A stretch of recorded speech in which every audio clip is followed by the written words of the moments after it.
आज भदौ 6 गते बुधबार साताको चौथो कारोबार दिन आजको शेयर बजारमा पनि बढोत्तरी भएको छ। 29.47 अङ्कले बढेर नेप्से इन्डेक्स 2045 बिन्दु आसपासमा आइपुगेको छ। आजको शेयर बजारको अवस्था के कस्तो रहन्छ, विभिन्न टेक्निकल टुल्सहरूको अवस्था के कस्तो रहेको छ, साथै आगामी नेप्सेको यात्रा के कस्तो रहन सक्छ समीक्षा गर्नको लागि, टेक्निकली ओभरअल नेप्सेको यात्रा के कस्तो रहेको छ समीक्षा गर्नको लागि सदा चाहिँ आज पनि नेप्से एनालाइसिस लिएर म उपस्थित भइसकेको छु। नमस्ते, म लामिछाने हजुरहरूलाई मेरो युट्युब च्यानलमा हार्दिक स्वागत गर्दछु।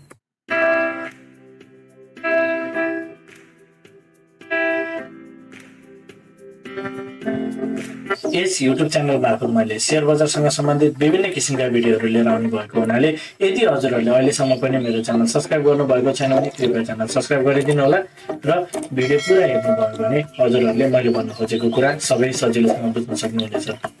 शेयर बजार अत्यन्त जोखिमको क्षेत्र भएको हुनाले लगानीकर्ता समूहले गहन अध्ययन र अनुसन्धान गरेर मात्र आफ्नो कदमहरू चाल्नको लागि उचित हुन्छ। यो भिडियो नितान्त इन्फर्मेटिभ तथा एजुकेसनल पर्पजले तयार गरिएको हुँदा यस भिडियोको आधारमा आफ्नो ट्रेडिङ स्ट्र्याटेजी नबनाउनको लागि हार्दिक अनुरोध गर्दछु। हामी स्क्रिनमा नेप्सेको प्राइस चार्ट देख्न सक्छौँ। आज पनि नेप्सेबाट बुलिस क्यान्डल बनेको छ, बुलिस माराबुजु टाइपको क्यान्डल बनेको देख्न सकिन्छ। कारोबार रकम हिजो अस्तिको भन्दा केही बढेको छ, 1 अर्ब 51 करोड भन्दा बढीको कारोबार छ। मार्केट पार्टिसिपेसन फेरि केही बढ्न खोजेको जस्तो देखिएको छ र 2 अर्ब भन्दा कमको भोल्युमलाई चाहिँ त्यति सन्तोषजनक मान्न मिल्दैन। तर बिस्तारै बजार फेरि बढ्दै गयो भने लगानीकर्ताहरू चाहिँ बजारमा फेरि पनि प्रवेश गर्ने अनुमान गर्न सकिन्छ। अहिले चाहिँ बजार घट्दो क्रममा भएको, तल्लो रेन्जमा भएको हुनाले चाहिँ लगानीकर्तामा कन्फिडेन्स चाहिँ त्यति नआइसकेको हुनाले लगानीकर्ताहरू एउटा अन्यलको अवस्थामा फेरि पनि बजार चाहिँ तलतिर जान्छ कि जुन पटक पटक बजारले चाहिँ यो 2200बाट चाहिँ एकचोटि, दुईचोटि र यो 3 चोटि चाहिँ रिजेक्सन गरेको छ प्राइस, त्यो हिसाबले चाहिँ फेरि पनि बजार चाहिँ तलतिर जान्छ कि भन्ने हिसाबले चाहिँ लगानीकर्तामा कन्फिडेन्स लुज भएको हुनसक्छ। बिस्तारै बजार फेरि बढ्दै गयो भने लगानीकर्ताहरू चाहिँ फेरि पनि बजारमा आकर्षित हुने हामी बुझ्न सक्छौँ र लगानीकर्ता आएपछि कारोबार रकम स्वतः बढ्न पुग्छ, यो कुरा हामी बुझ्न सक्छौँ। अब आजको इन्ट्राडे चार्ट हेरौँ। आज बजार ओपन भयो लगतै सुरुवाती चरणदेखि नै तेज बढेर माथितिर गएको देख्न सकिन्छ। त्यसपछि केही करेक्सन दिँदै फेरि बजार माथितिर गएको छ, फेरि केही माइनर करेक्सन दिएर फेरि बजार माथितिर गएको छ र अन्तिममा पनि केही सेलिङ आए पनि बजार डे हाईको नजिकै क्लोज गरेको देख्न सकिन्छ। 5 मिनट्स टाइम फ्रेमको मुभमेन्ट एकदम पोजिटिभ राम्रो देखिएको छ। अब बजार चाहिँ खासै त्यति ठुलो पोइन्ट्सले बढेको छैन, घटिरहेको बजार बढ्नको लागि एकैचोटि गाह्रो हुन्छ, तर राम्रो बजारले चाहिँ रिकभर गर्ने प्रयास गरेको, राम्रो माथि जाने प्रयास गरेको देख्न सकिन्छ। र 5 मिनट्स टाइम फ्रेममा हिजो नै बजारले चाहिँ डाउन ट्रेन्डको च्यानल चाहिँ कम्प्लिट गरेर अप ट्रेन्डको च्यानल क्रिएट गरेको छ भन्ने कुरा मैले हजुरहरूलाई राखेको थिएँ र 5 मिनट्स टाइम फ्रेममा चाहिँ बजार घटिरहेको बजार एउटा लो लगाएर चाहिँ माथितिर जान खोजेको जस्तो देखिएको छ भन्ने कुरा गरेको थिएँ र त्यसलाई कन्टिन्युटी दिएको छ। आजको पनि क्यान्डल हामी हेर्छौँ भने बजारले चाहिँ अप ट्रेन्डको च्यानल कन्टिन्यू नै गरेको छ, कुनै पनि किसिमको रिभर्सलको अथवा करेक्सनमा बजार जान्छ भन्ने खालको कुनै पनि इन्डिकेसन दिएको छैन। माथितिरको यात्रा नै कन्टिन्यू गरिरहेको देखिएको छ। एउटा जानकारी, यदि हजुरहरू the smart money concept advance लेभलको टेक्निकल एनालाइसिसको कोर्स गर्न चाहनुहुन्छ भने कृपया स्क्रिनमा देखाएको नम्बरमा सम्पर्क गर्नुहोला। साथै यदि हजुरहरू मेरो सल्लाहमा सेयर खरिद बिक्री गर्न चाहनुहुन्छ, एज अ एडभाइजरको रूपमा मलाई लिन चाहनुहुन्छ भने यही नम्बरमा सम्पर्क गर्नुहोला। 9863805867 यो नम्बर हजुरले कल गर्न सक्नुहुन्छ, मेसेज गर्न सक्नुहुन्छ अथवा वाट्सएप पनि गर्न सक्नुहुन्छ। अब बजारलाई 15 मिनट्स टाइम फ्रेममा बजारलाई हेर्छ भने बजारले लोअर हाई र लोअर लो बनाउँदै बजार चाहिँ डाउन ट्रेन्डको यात्रामा रहेको थियो र बजारले एउटा 1990 मा चाहिँ एउटा लोएस्ट पोइन्ट क्रिएट गरिसकेपछि बजार चाहिँ माथितिर गएको छ र माथि जाने क्रममा प्रिभियस हाईले चाहिँ ब्रेक गर्दै बजारले एउटा च्यानल चाहिँ चेन्ज गरेको छ। घटिरहेको बजार अहिले चाहिँ यो हाईलाई पार गरेर एउटा हायर हाईको सिरिजमा चाहिँ बजार गएको छ। 15 मिनट्स टाइम फ्रेममा चाहिँ बजारले अप ट्रेन्डको च्यानल क्रिएट गरेको छ। हिजो मैले हजुरहरूलाई बजार 2019 भन्दा यदि बजार माथि लाग्छ भने बजार केही माथितिर जान सक्ने पोसिबिलिटी देखिन्छ भन्ने कुरा गरेको थिएँ र बजार चाहिँ अहिलेको लागि चाहिँ बजार केही माथितिर चाहिँ प्रवेश गरेको छ र अप ट्रेन्डको च्यानल चाहिँ मार्केटले क्रिएट गरिसकेको छ र अब यो चाहिँ अप ट्रेन्डको च्यानल क्रिएट गरेको छ। सर्फेसले हेर्दा ट्याक्क बजार चाहिँ माथितिर जान खोजेको जस्तो देखिएको छ, तर कुनै पनि किसिमको एक्ज्याक्टली बाई सिग्नल टाइप सहित चाहिँ गएको छैन।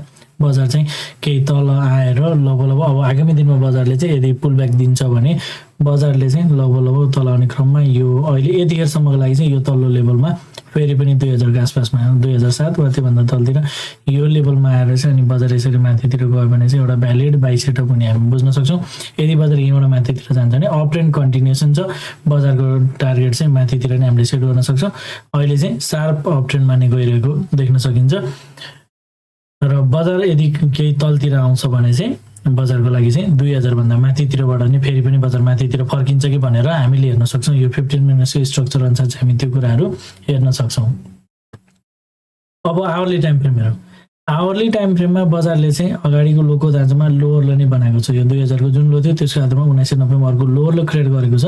लोअर लो क्रिएट गरेको हुनाले बजारले चाहिँ लोअर हाई नै क्रिएट गर्ला कि भनेर हामीले पहिलो प्रायोरिटी चाहिँ बजारले माथि जाने क्रममा यो 2094 जुन प्रिभियस आइरहेको छ यो हाई भन्दा तलतिरबाट नै मोर लाइकली 2057 देखि 2094 को आसपासबाट फेरि पनि बजार चाहिँ फेरि तल फल हुने र यो लो भन्दा फेरि पनि अर्को लो चाहिँ तलतिर नै बन्छ कि भनेर हामीले हेर्न सक्छौँ। यो चाहिँ बजार लोअर लो फर्मेसन भएको हुनाले हामीले यो हिसाबले एनालाइसिस गर्न सक्छौँ।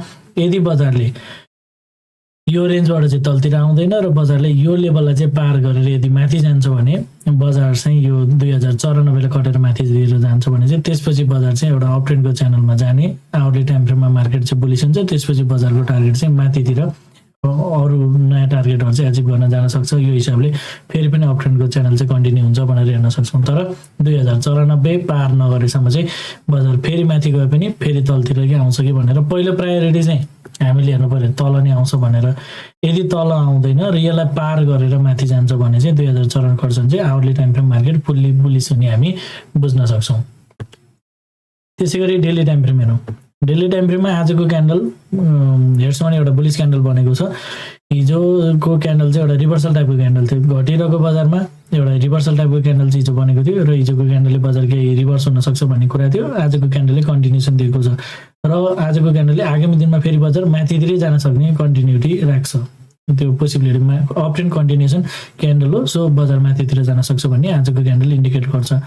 र डेली टाइम फ्रेम अनुसार चाहिँ बजार कति माथि पुग्छ भन्ने कुरा चाहिँ अहिले एक्ज्याक्टली हामीले हेर्न सक्दैनौँ। बजारले यदि 2094 लाई पार गरेर माथि जान्छ भने बजार चाहिँ मिनिमम पनि 8150 देखि 2200 सम्म जान सक्छ। यदि 2094 पार नगरिकन बजार यहीँबाट तलतिर झर्छ भने चाहिँ त्यसपछि बजार फेरि अर्को लोको खोजी गर्न जान सक्छ कि भनेर हामीले हेर्न सक्छौँ। त्यसैले जबसम्म अब बजार चाहिँ जबसम्म 1990 भन्दा तल जाँदैन तबसम्म चाहिँ हामीले फेरि पनि बजारलाई चाहिँ यो माथितिरकै यात्रा हेर्न सक्छौँ। यो अगाडिको क्यान्डल एउटा महत्त्वपूर्ण एउटा रिभर्सल टाइपको क्यान्डल चाहिँ बजार तल आए पनि फेरि पनि यही क्यान्डलबाट चाहिँ सपोर्ट लिएर फेरि पनि माथि जान सक्ने पोसिबिलिटी चाहिँ रहन्छ। सो यसलाई चाहिँ अब चाहिँ हामीले अलिक महत्त्वपूर्ण तरिकाले हेर्नुपर्ने हुन्छ। बजार माथि जाने क्रममा यदि 1994 भन्दा तलबाट नै यदि बजार तल आए पनि बजारले चाहिँ फेरि पनि यो क्यान्डलमा सपोर्ट लिएर फेरि पनि यसरी माथि गएर अनि यो लेभल यदि 2094 पार गऱ्यो भने यो 2150 देखि 2200 को लेभलबाट अनि बल्ल बजार चाहिँ फल हुनु पर्यो। यसरी चाहिँ फल हुन्छ कि भनेर हामीले हेर्न सक्छौँ। तर बजार यदि 2094 भन्दा माथि जाँदैन र त्यहाँबाट चाहिँ फल हुन्छ भने र लोअर टाइम फ्रेममा चाहिँ यदि 15 मिनट्सको टाइम फ्रेम मिनिमममा पनि बजारले चाहिँ यदि डाउन ट्रेन्डको च्यानल क्रिएट गर्छ भने चाहिँ त्यसपछि बजार चाहिँ तलतिरको यात्रा चाहिँ अलि बढी प्रोबेबल हुन सक्छ भनेर हामीले हेर्न सक्छौँ। अब कन्क्लुजन तर्फ जाउँ। अहिले हामीले 5 मिनट्स टाइम फ्रेम हेर्दा स्ट्रङ अप ट्रेन्डका साथ बजार माथि गइरहेछ। अप ट्रेन्ड कन्टिन्युसन प्याटर्न छ भनेर हामी हेर्न सक्छौँ। त्यसैगरी 15 मिनट्स टाइम फ्रेममा पनि अप ट्रेन्डको च्यानल छ र स्टिल स्ट्रङ अप ट्रेन्डमै बजार रहेको हामी देख्न सक्छौँ। कुनै पनि किसिमको रिभर्सल बजार तलतिर जान्छ भन्ने खालको देखाएको छैन, अप ट्रेन्ड कन्टिन्युसन प्याटर्न नै छ। त्यसैगरी आवरली टाइम फ्रेममा पनि बजार एउटा लो लगाएर बढ्ने क्रममै रहेको छ, बढ्दो क्रममै देखिएको छ, तलतिर घट्ने केही त्यस्तो देखिएको छैन र आफ्नो टार्गेट चाहिँ हिट गर्न गइरहेको देख्न सकिन्छ। आगामी दिनमा कस्तो यो रेन्जबाट चाहिँ कस्तो किसिमको रिएक्सन आउँछ त्यो हामी हेर्दै जानेछौँ। भने यदि डेली टाइम फ्रेम हेर्छौँ भने चाहिँ डेली टाइम फ्रेममा चाहिँ घटिरहेको बजार पुलब्याकको लागि नै माथि जाँदैछ भनेर हामीले हेर्न सक्छौँ। कन्क्लुजनमा 5 मिनट्स र 15 मिनट्समा चाहिँ बजार अप ट्रेन्डको च्यानल क्याच गरिसकेको छ भने आवरली र डेली टाइम फ्रेममा चाहिँ जस्ट एउटा पुलब्याकको लागि माथि जाँदैछ भनेर हामीले हेर्न सक्छौँ।